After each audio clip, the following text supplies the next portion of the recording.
We are cultivate. Cultivate. cultivate. Cultivate. Cultivate. Cultivate. We are cultivate.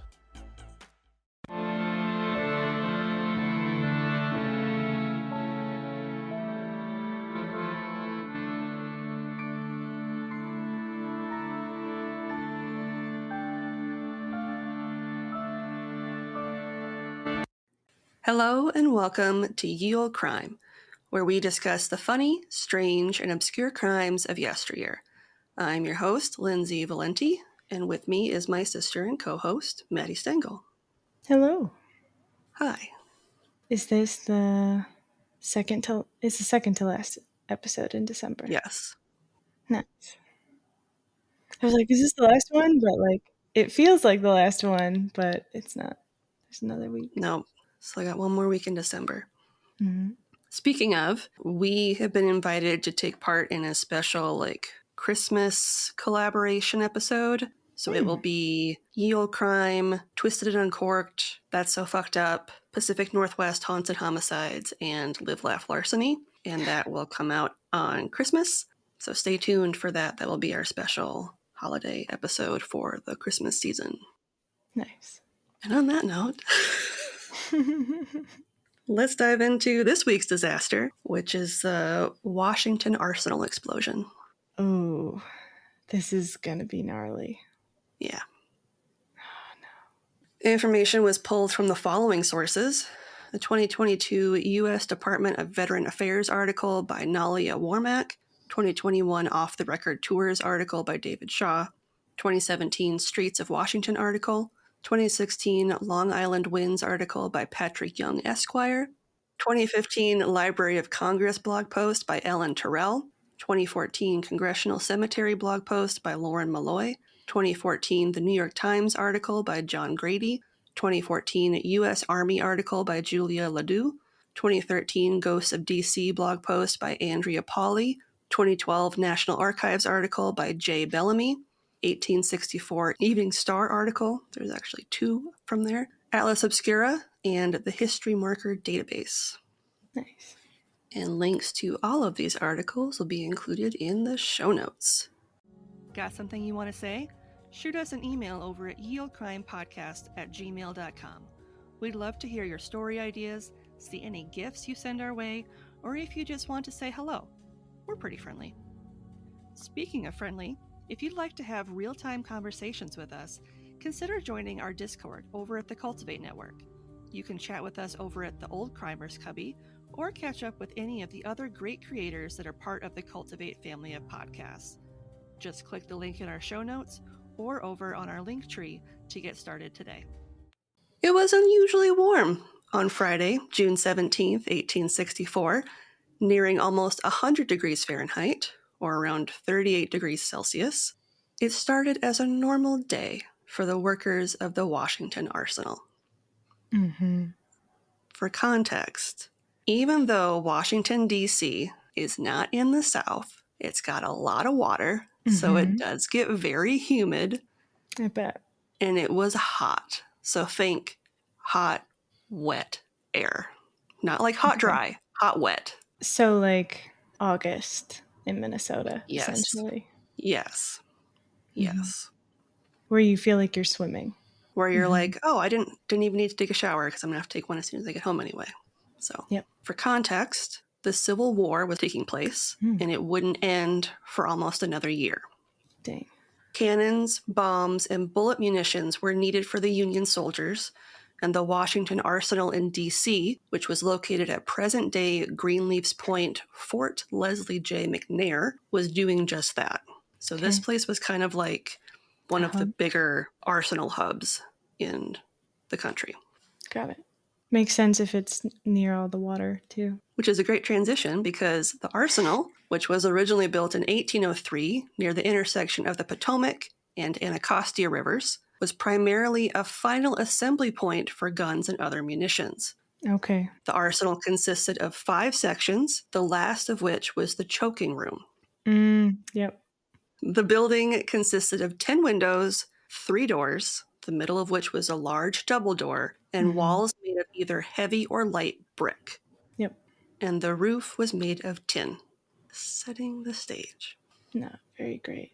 As a sidebar, I know about the choking room kind of because, funnily enough, a medical clinic I used to work for was in a building that used to be a munitions building. Like they used to Okay. manufacture like guns and ammo. And so Okay. like certain rooms had different like doors and like Hmm. how they were created, and they were stuck at a certain temperature. So no matter what we did, we couldn't get cold air in there or hot air. Like it was temp controlled that way. Gotcha. That's also a great segue because I didn't know what it meant. So, choking is the last step in the ammunition process. Quote, where paper cartridges filled with gunpowder had a bullet inserted in them and they were then tied off, end quote, or choked, before a machine would attach the end of the cartridge to the ball. Yep. Another good description of what this means comes from Off the Record Tours. So, quote, their job was to put gunpowder in small paper tubes, then insert lead bullets into the powder-filled cylinders, then choking them off using a series of very small folds. This formed the small arms cartridges for Union Army guns, end quote. Yep. Around 110 young women were working in the laboratory, or laboratory, as we call them here in the States, with 30 in the choking room, filling 21,000 cartridges with gunpowder over the course of 12 hours each day for the war effort. Yeah. I don't know why it makes a difference, but I'm even sadder now that it's a bunch of women. At the time, young women and girls as young as 13 were selected for this type of work, Because of their tiny nimble fingers. as it was believed that their smaller, daintier fingers were better suited for packing the ammunition once they were assembled. Fuck. Many of the women employed were the offspring of Irish immigrants, forced to work to earn small wages to provide for their families while the men were off at war. Yep. A large number of these women were unfortunately the sole breadwinners, or they were widows doing what they needed to survive. Yep. At the time, arsenal workers made $50 to $60 a month, or around $978 to $1,200 a month now, but it should be noted that women were usually paid half of that. Yeah. And probably especially in the war effort, I bet they could make an even better excuse that because there's war happening, they don't have the money. Yep, and because they're women, it was okay for them to be paid Well, less. no, that's a given, right? Like the ceiling Yeah. was not made of glass at the time. It was made of brick. It was You're made not of getting brick. through here. It was made of brick. As you can imagine, conditions at the arsenal, especially considering the materials with which they had to work with, were less than ideal. Oh, I can't imagine.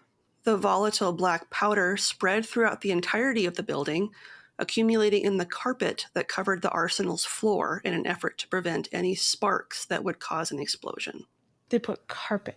Yes, because if the women's heels were to spark on the floor, it could cause the powder to ignite. And they did this as a result of a previous explosion that happened at a different munitions place when a horse's hoof had caused a spark.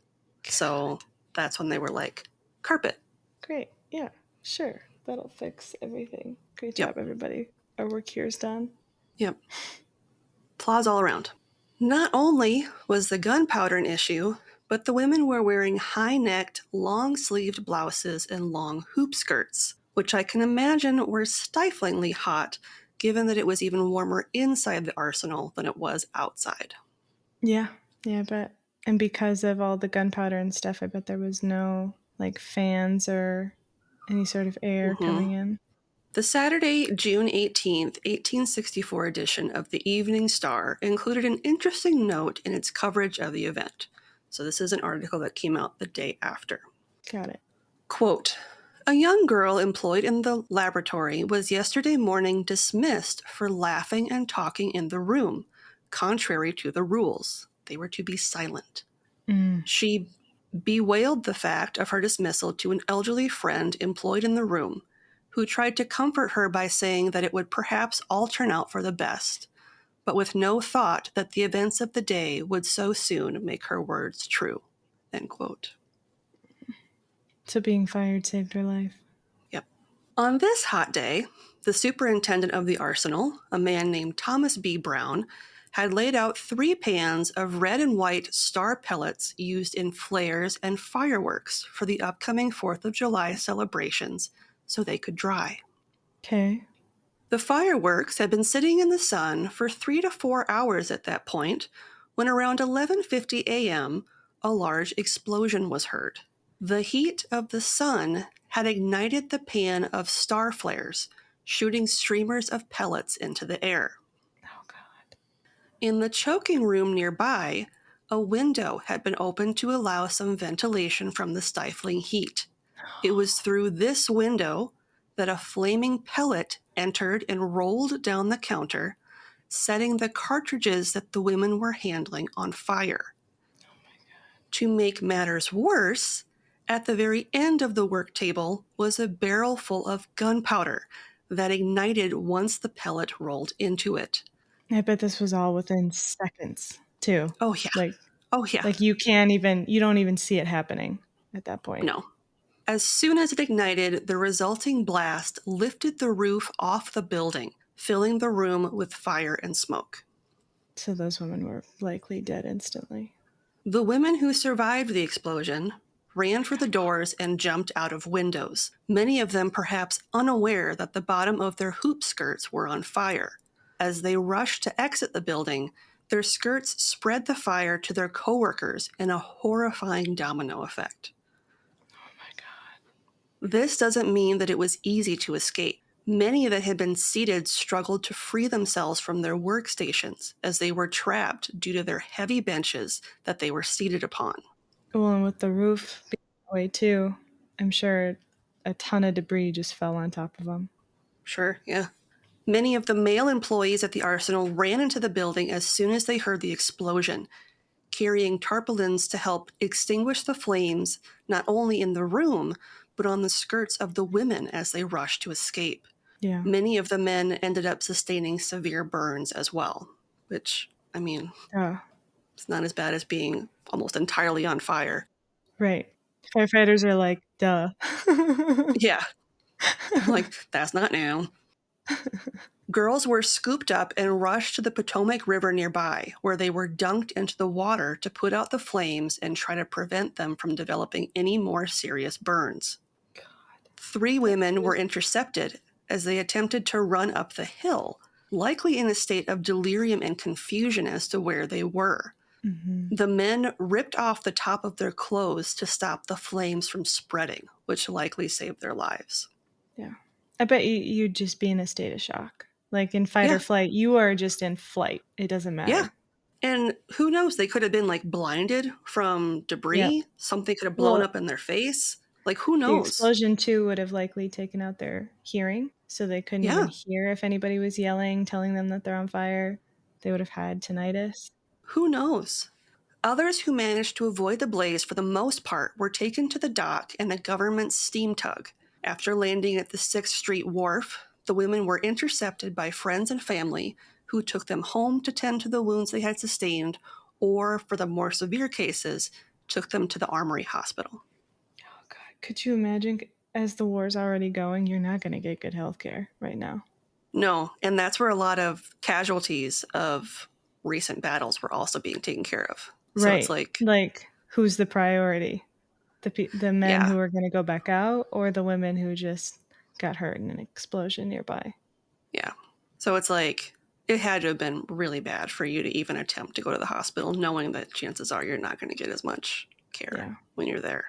Fun fact, they call that a code black, where there are enough people dying or that could die that you have to pick who gets to live, like who you work on. Happens in a lot of like major city hospitals like LA and New York. They have code blacks. That's disgusting. I mean, it makes sense why it exists, but it's also... Yeah. It still happens today. Once the flames were finally extinguished an hour later, rescuers began to search for survivors. As you can probably imagine, that was the last thing they found. Yeah. Instead, they were met with the charred remains of those who perished during the initial gunpowder blast, many of them missing their limbs. I bet. Several of the bodies were so badly burnt that they had to be placed on boards in order to move them. Otherwise, they would have fallen apart. Yeah. I can't imagine how hot that would have been with all that gunpowder and munitions, like just residue. It would have, God, that would have incinerated a body for sure. Yeah, for sure. Because it is very difficult to burn a body. It is. It is a lot harder than you think. Some of the victims would only be identified due to pieces of cloth that hadn't been consumed by the flames, or perhaps shoes or something on their person, whether that was a necklace or a ring, or while many couldn't be identified at all. I bet. In total, 21 workers perished either in the initial blast or succumbed to their wounds shortly after being pulled from the burning building. That is horrific, but that is not as bad as I thought it was going to be. Well, 21 of the 30 people that were in that room. I know, but for whatever reason, I was going and thinking like everybody was affected in that area, and that there would have been like more fires and more casualties, kind of like the Opera House thing where like... Yeah. That's what I was thinking. So it is horrific that pretty much essentially everyone who worked there died. Like, don't get me wrong, but less than 30 was not what I had in my head when you started telling the story. I thought it was going to be like 300 people. Yeah, I get that. But it's still awful. Don't get me wrong. It is. Dr. Woodard, the coroner for the District of Columbia, arrived at the scene of the tragedy around 4 p.m. So this happened at like right before noon. Upon his arrival, he immediately summoned a jury of inquest. After viewing the remains of the victims, the jury was sworn in and the proceedings started. The first to be interviewed was Superintendent Thomas Brown. When asked if he could identify any of the remains, he said he could not, but he believed that one of them was Bridget Dunn, and he based this conclusion solely on the fact that Bridget was a heavier set girl and the fact that one of the corpses was larger than the rest. Wow. Yeah, that really pissed me off. Yeah. And I just probably think that quote unquote fat at that time was probably not anything. I don't know. Although initially he claimed to have no idea how the explosion could have happened, he did admit to leaving the 3 pans containing red and white star fireworks laying some 30 to 35 feet away from the window of the choking room. Why would you do that? He went on to explain that the fireworks didn't contain any sulfur, which is highly combustible, and that he had previously done the same thing in the past, even in the scorching heat of the month of August, without anything negative happening. Doesn't mean you should do it, dumbass. Yep. Major James G. Benton, who was the commandant of the arsenal, proceeded to show the jury one of the pans in question, which contained a white deposit on the bottom. This proved that the explosion had started in the pan. Thomas was then asked to list the ingredients used in the making of the fireworks, which included black antimony. One of the jurors informed Thomas that black antimony contains sulfur, to which he explained that the composition of the fireworks was one of his own design, and he felt that it was far less dangerous than fireworks of similar composition.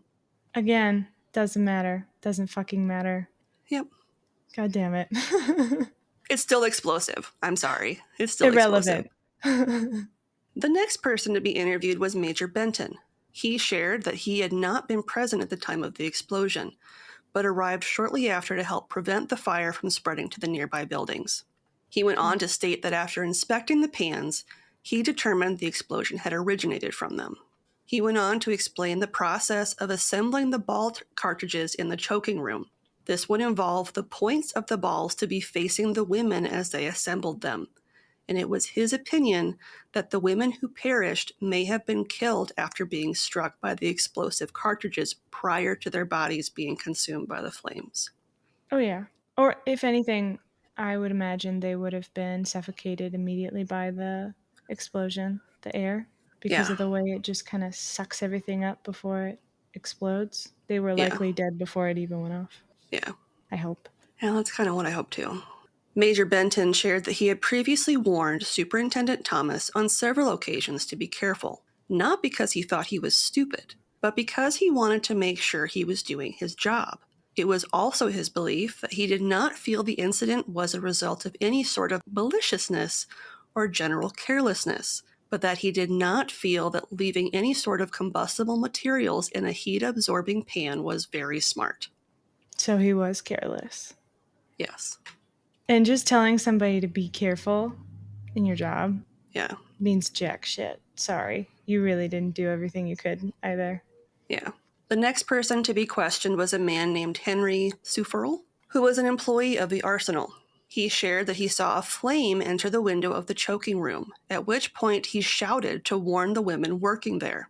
He ran there as quickly as he could, noting that the flame spread quickly, and he pushed two women who were washing their hands on the porch out of the way before the flames could reach them or their clothes. He confirmed for the jury that he had seen the pans of fireworks earlier that day, but was unable to find them following the explosion. Yeah, because they exploded. Yeah. I don't think they landed where they were originally. Right. Thomas Brown's assistant, so the superintendent's assistant, Andrew Cox, was next to be interviewed.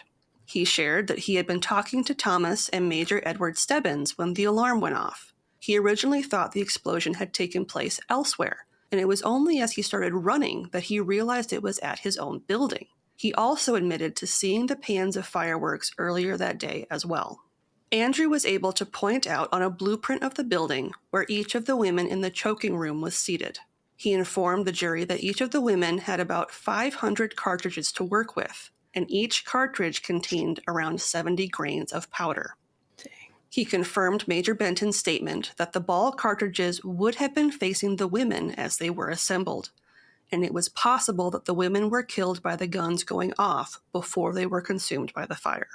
God, could you imagine? You just get shot in the face or the chest, Yeah. and then that's the last thing you ever experience. Mm-hmm. Because the next second, either you asphyxiate because all the oxygen's been pulled out of the air, or you just burst into flames because you got exploded. Horrifying. The next to testify was Major Edward Stebbins, who was the paymaster and military storekeeper. He noted that while sitting at his work table, he noticed something fly through the air through the open window. When he exited the room to investigate, the room was engulfed in flames.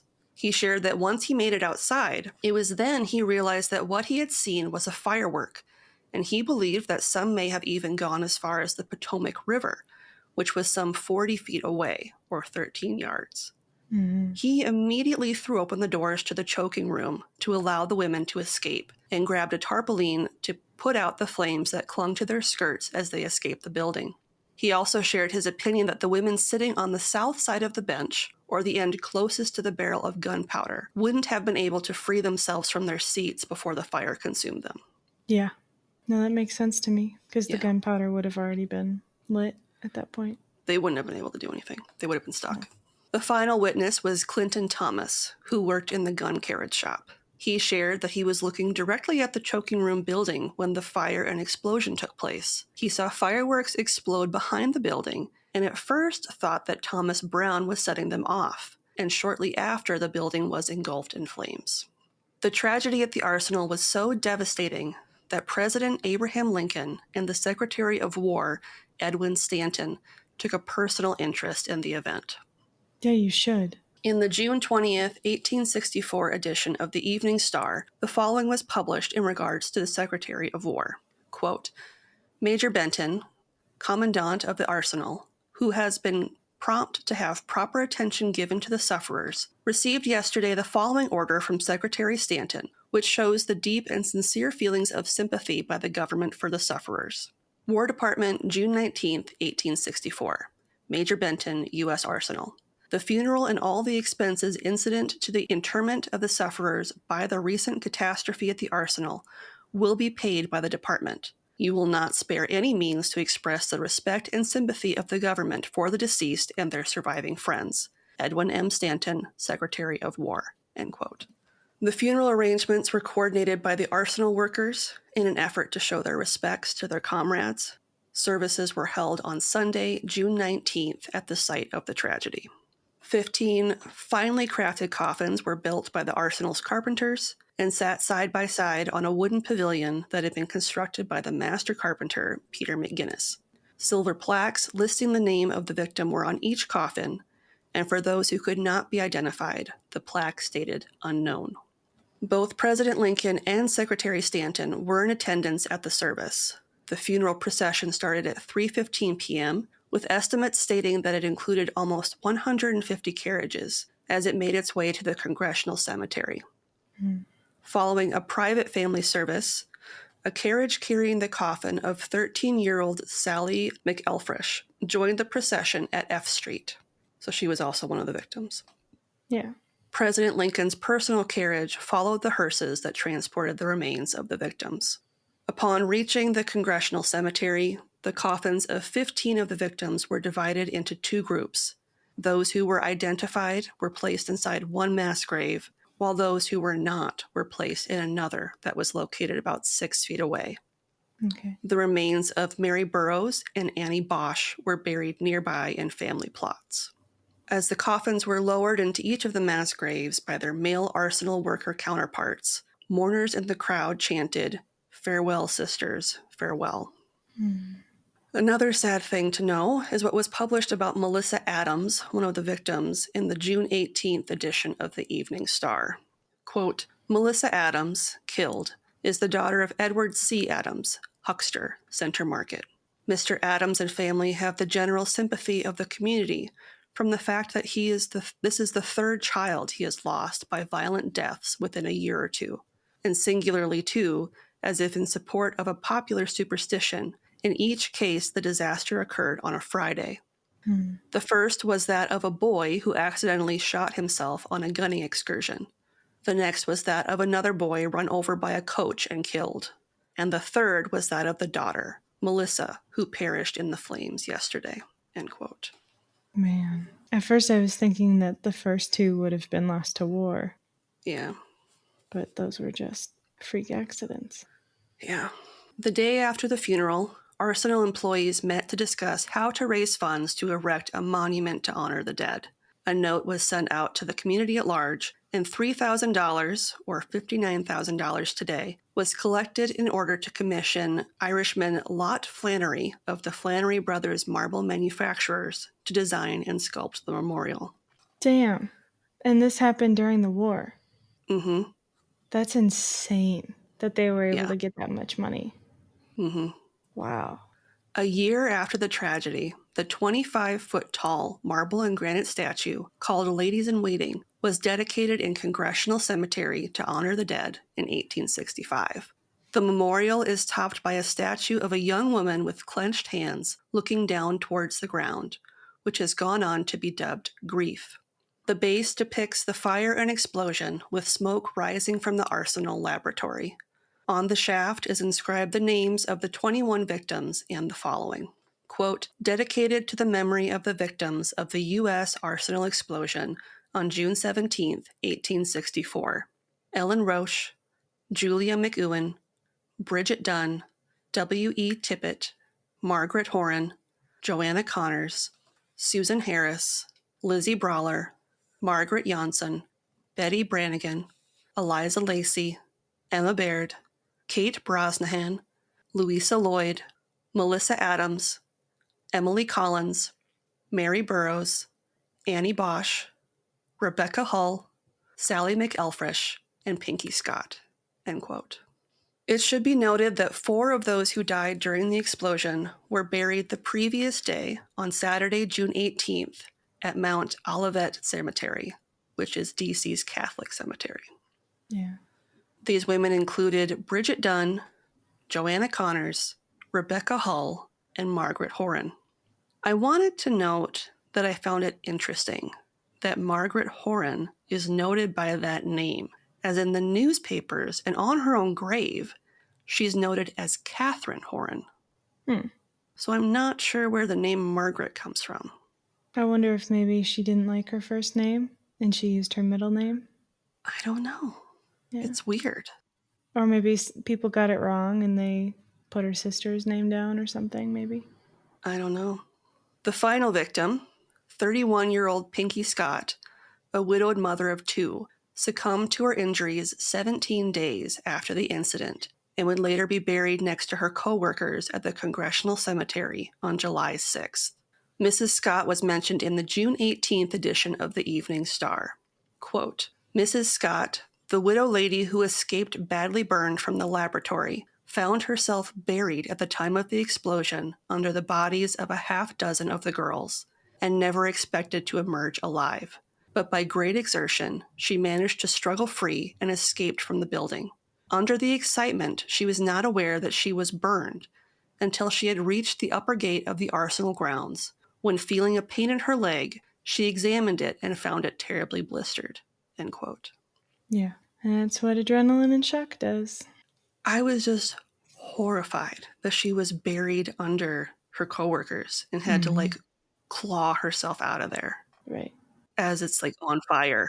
Wonder if she even really knew it was happening, God, you'd almost hope not. Yeah. You're just trying to get out. You don't know what you're touching, or it's kind of like if you've ever been in a panicked situation like that, it really is like a automatic thing, Yeah, your body just goes on autopilot. It just kind of, your brain kind of shuts off. Your brain is already trying to protect you.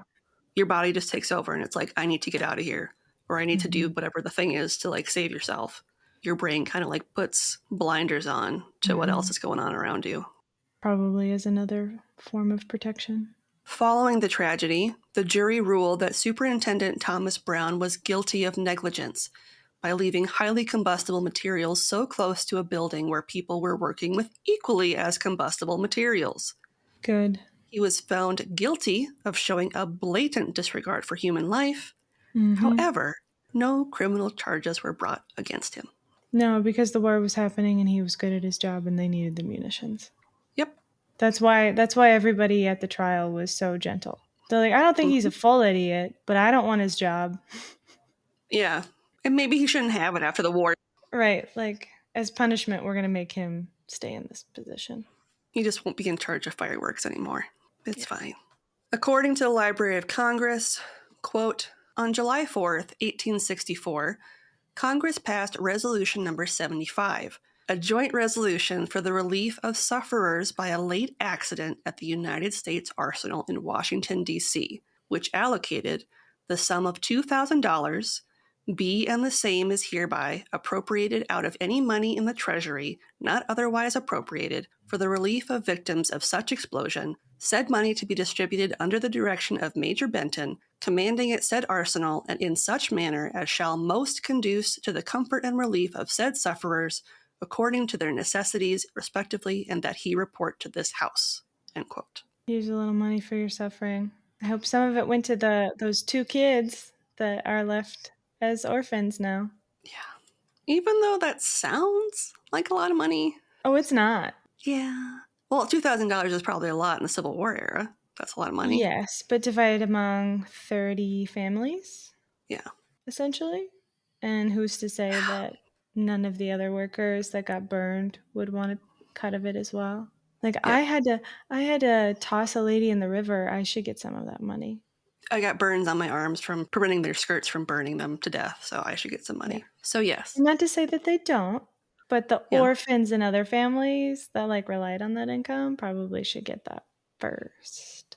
Many of the families received very little in the way of reparations for this incident. Mm-hmm. Additionally, another explosion would take place at the arsenal in December of 1865. So a year later? Yeah, a year and some change later. Yeah.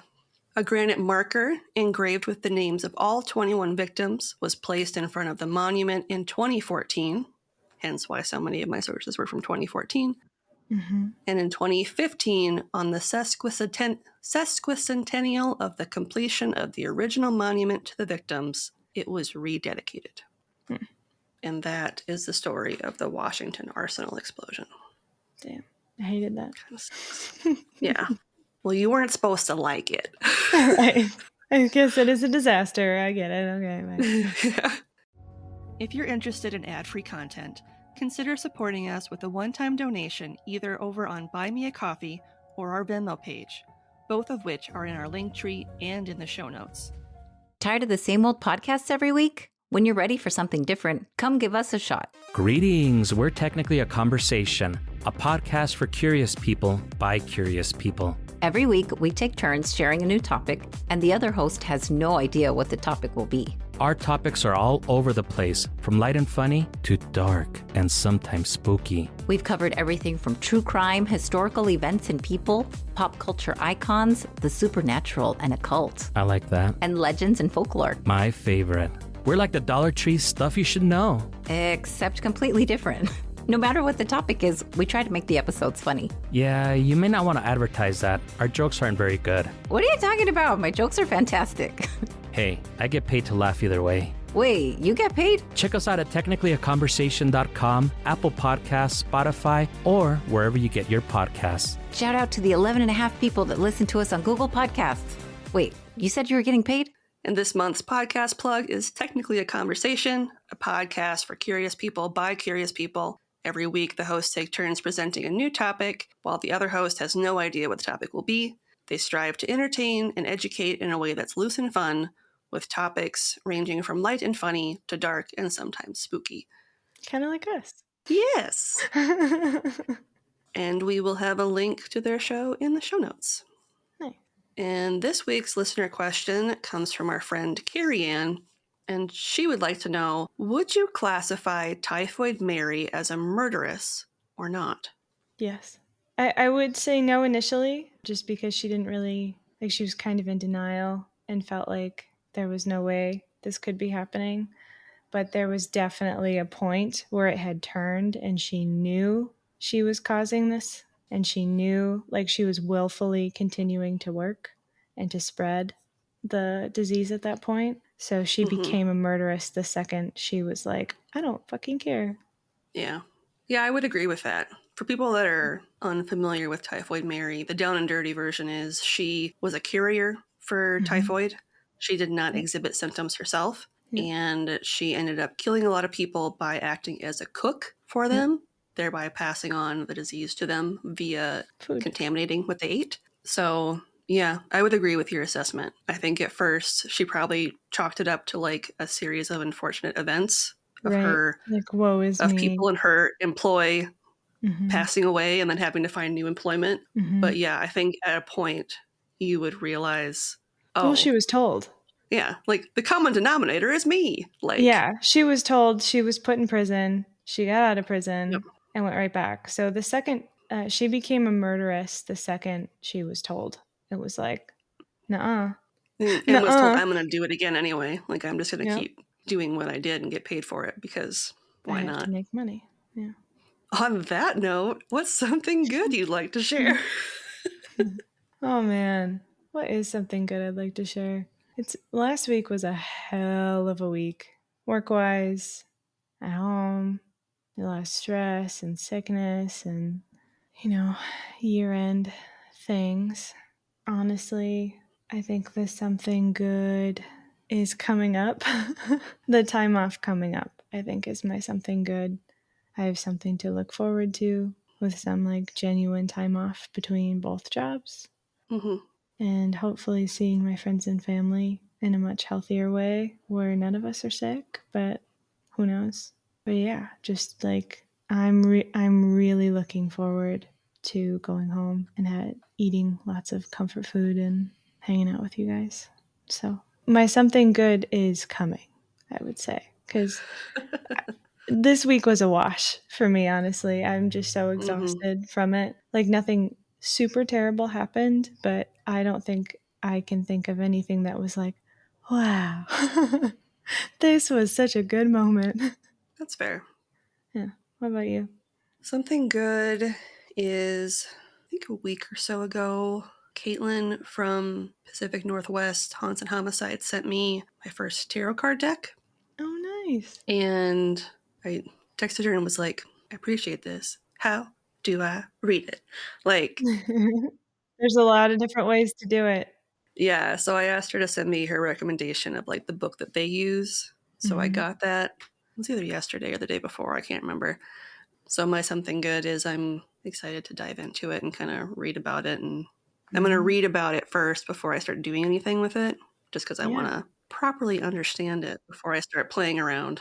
Well, and that's kind of the fun thing too, is with a lot of those cards, there's a general theme with the card, but the interpretation can be so variable. Mm-hmm. It's so fun and interesting to just like see what it is and then see how, if it relates to whatever you were posing, or if it was just like, Mm-hmm. nope, this is just a Yeah. bunch of garbage. Yeah. Either way, it's fun. Yeah. The deck's really pretty. I can show you. There are a lot of really pretty decks. If anything, it's nice to just have them as artwork, you know? It's the Pacific Northwest tarot deck, and Ooh, so it's got like different animals and stuff from the Pacific Northwest. that's awesome. So I have, let's see, there's that famous painter of all like the really beautiful women with like the kind of almost like Grecian gold. Mucha, I think so, yeah. Yes, it's tarot. Alphonse Mucha. It's tarot Mucha. So all the tarot cards are different Mucha ladies. He's like one of my favorite artists, Art Nouveau artists. I love his stuff. All right, shall we? We shall. A great way to support the show, if you want to help out, but you can't do so financially, is to leave us a 5-star rating and review on Apple Podcasts, Podchaser, Good Pods, Podcast Addict, and or Audible. Looking for more content? You can find us online at yieldcrimepodcast.com. If you'd like to see pictures from this week's episode, not to mention bonus content and funny memes, make sure to follow us on Twitter at YieldCrimePod and on Facebook and Instagram at YieldCrimePodcast. On TikTok? Of course you are. Follow us at Yield Crime Podcast. There will be a final sale at our TeePublic shop this month, running from December 25th through the 29th, so you can get 35% off merch delivered starting in January. Awesome. So if you want to start the new year with some Yield Crime swag, that's a good time to purchase. If you want a playlist of all our episodes on YouTube, click the link in our show notes or in our link tree and subscribe today for not only a list of our full catalog, but a separate list as well, just of our Can You Crack the Cramp Word segments. And on that note, as always, I'm Lindsay. And I'm Madison. And we'll see you next time with another tale As old as crime.